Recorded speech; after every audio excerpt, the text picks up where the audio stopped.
Hello everyone.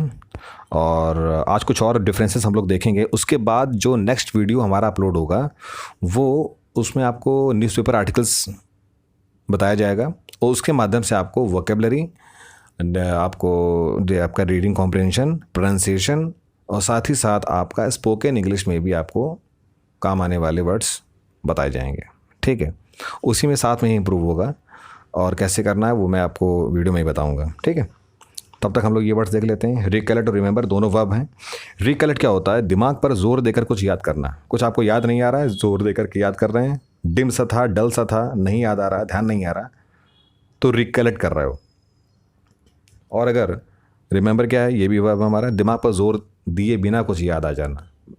भाई ठीक है, कोई बात आपसे पूछे, किसी ने ईजिली आपने बता दिया, हाँ ऐसा था, वो ऐसा था, कुछ भी, तो वो रिमेंबर हो गया। ठीक है, तो ये हो गया। इसके बाद वर्ड आता है हमारा ग्रेटफुल और थैंकफुल। ये भी दोनों एडजेक्टिव हैं हमारे।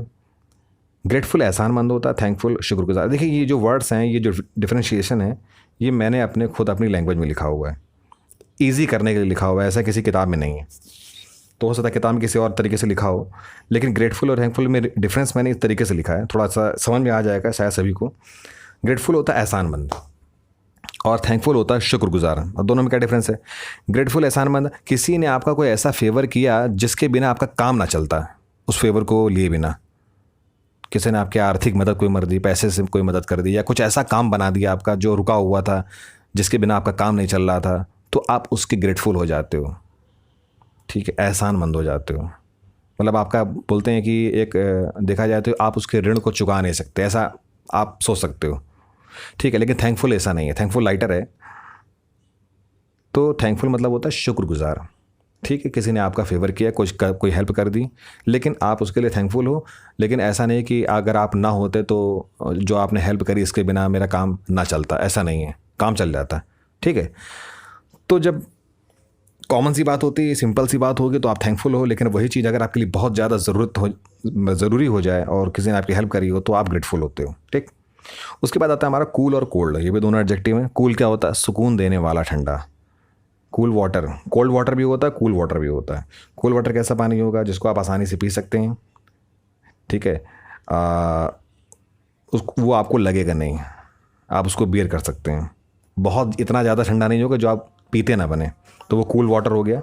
कोल्ड क्या होता है? एक ऐसा वाटर या एक ऐसा लिक्विड या एक ऐसा एटमॉस्फेयर जो सुकून देने वाला ना हो, इतना ज़्यादा ठंडा हो कि आपको सुकून ना मिले। आपको उसमें, आप जैसे मान लीजिए कोई पानी पी रहे हैं, कोल्ड वाटर है, तो कोल्ड वाटर आप एक घूंट में, एक सांस में नहीं पी सकते हैं। घूट घूट करके पियेंगे, सिप करके पियेंगे, तो आसानी से उसको आप पी लेंगे। समझ में आ रही बात? तो ये हो गया। और सुकून देने वाला हो गया, वो आपका कूल हो गया। कोल्ड ड्रिंक आपने सुना होगा, तो कोल्ड ड्रिंक कोल्ड होती है। कूल कोल्ड ड्रिंक से कोई मतलब नहीं है उसका। कोल्ड ड्रिंक क्यों होती है कोल्ड? कोल्ड बोला जाता है उसको क्योंकि वो बहुत ज़्यादा एक फ्रीजिंग पॉइंट पे होता है। ठीक है, क्योंकि उसको पीने का मज़ा उसी में है। पानी आप कैसे भी पी सकते हो, नॉर्मल और कूल और कोल्ड दोनों हो सकता है, लेकिन कोल्ड ड्रिंक पीने का मज़ा जो होता है वो कोल्ड होगी तभी होगा। इसलिए उसको वहाँ तक तो सुकून ना देने वाले का मतलब ये नहीं आपको पीने में अच्छा नहीं लग रहा, मैं ये नहीं बोल रहा हूँ। मैं उसकी ठंडक को लेके बोल रहा हूँ कि उसकी ठंडक इतनी ज़्यादा है कि आप एक सांस में नहीं पी सकते। ठीक है, तो नेक्स्ट है हमारा ये है आपका ड्राउन और सिंक। ड्राउन और सिंक दोनों वर्ब है। ड्राउन क्या होता है? किसी इंसान का डूबना ड्राउन कहलाता है, और सिंक किसी वस्तु का डूबना, किसी चीज़ का डूबना आपका सिंक कहलाता है। आपने देखा हो किचन वगैरह में आपके सिंक होते हैं, तो वहाँ पे बर्तन वगैरह रखे जाते हैं, बर्तन वगैरह धोए जाते हैं, कोई भी चीज़, तो वो सिंक होता है। जैसे किसी कोई शिप हो गया, किसी समुद्र में डूब गया, टाइटैनिक था वो डूब गया, सिंक हो गया। ठीक है, तो किसी चीज़ का डूबना सिंक कहलाता है। और ड्रोन क्या होता है? किसी इंसान का डूबना। ये थे आज हमारे कुछ वर्ड्स, उनके डिफरेंसेस। नेक्स्ट टाइम से हम लोग मिलेंगे न्यूज़पेपर आर्टिकल्स के साथ, और बहुत अच्छा आर्टिकल होगा वो।